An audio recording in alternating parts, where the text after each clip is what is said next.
और आइए खबरों में आगे बढ़ते हैं। पंजाब कांग्रेस पर रिपोर्ट सामने आई। प्रदेश अध्यक्ष को लेकर सवाल खड़े किए गए हैं। मान सरकार की तरफ से आपको बता दें कि पंजाब कांग्रेस को लेकर खड़गे राहुल वेणुगोपाल को एक रिपोर्ट सौंपी गई है।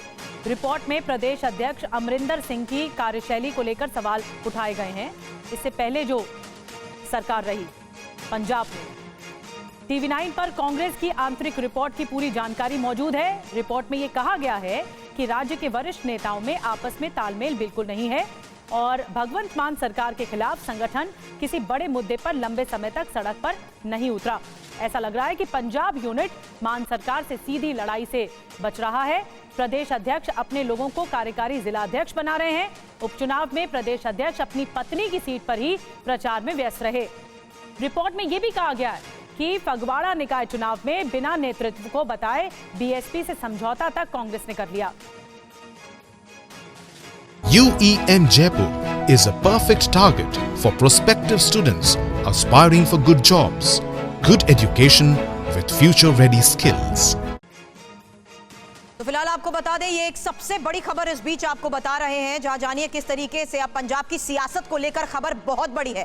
पंजाब कांग्रेस को लेकर खड़गे और राहुल वेणुगोपाल को एक रिपोर्ट सौंपी गई है। इस रिपोर्ट में क्या है आपको बता दें। इस रिपोर्ट में प्रदेश अध्यक्ष अमरिंदर सिंह राजा वड्डे की कार्यशैली को लेकर सवाल उठाए गए हैं। TV9 पर कांग्रेस की इसी आंतरिक रिपोर्ट के आधार पर एक एक इंफॉर्मेशन हम आपके सामने रख रहे हैं। कुमार विक्रांत इस पूरे मामले पर जिस तरीके से नजर बनाए हुए हैं, टाइमिंग इंपॉर्टेंट है। रिपोर्ट सामने आ चुकी है और रिपोर्ट में यह तक कह दिया गया है कि राज्य के वरिष्ठ नेताओं में आपस में कोई तालमेल है ही नहीं। यानी अब और बड़े सवाल और कहीं ना कहीं कांग्रेस के लिए और मुश्किलें।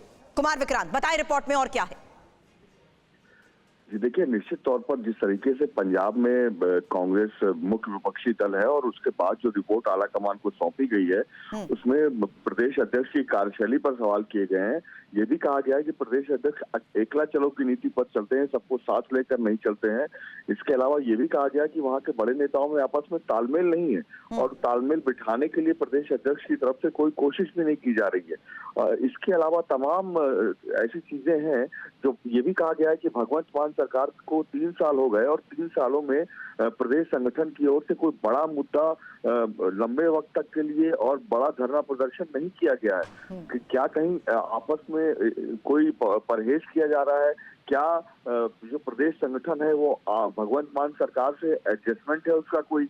इस तरीके की तमाम ऐसी चीजें सामने आई हैं जो बता रही हैं कि पंजाब कांग्रेस को लेकर के जिस तरीके की रिपोर्ट आला कमान को सौंपी गई है और प्रदेश अध्यक्ष जो सांसद भी हैं राजा वड्डे, उनके खिलाफ ये एक तरीके से रिपोर्ट है। तो ऐसे में अब कांग्रेस आला कमान और जो नए प्रभारी महासचिव भूपेश बघेल बने हैं वो इस रिपोर्ट पर फैसला करेंगे, क्योंकि लगातार जो पंजाब कांग्रेस के तमाम नेता हैं वो राजा वड्डे की कार्यशैली पर सवाल उठाते आए हैं। तो अब प्रदेश कांग्रेस अध्यक्ष की कार्यशैली पर भी सवाल है और ये रिपोर्ट ने जिस तरीके की बातें कही है, ये भी कहा है कि तमाम जो उपचुनाव हुए उसमें उपचुनाव में सिर्फ अपनी पत्नी के चुनाव प्रचार पर ध्यान दिया प्रदेश अध्यक्ष ने, उन्होंने बाकी सीटों को नजरअंदाज किया। और इसके अलावा एक बड़ी बात यह है कि जो दिसंबर में जो चुनाव हुए कॉरपोरेशन के, वहाँ प्रदेश चुनाव समिति की का गठन तो किया गया लेकिन उसकी कोई बैठक ही नहीं हुई। तो ऐसी तमाम लंबी फहरिस्त है जो बता रही है कि पंजाब कांग्रेस की कार्यशैली को लेकर के सवाल खड़े कर रही है। ठीक है, शुक्रिया पूरी जानकारी के लिए विक्रांत आपका।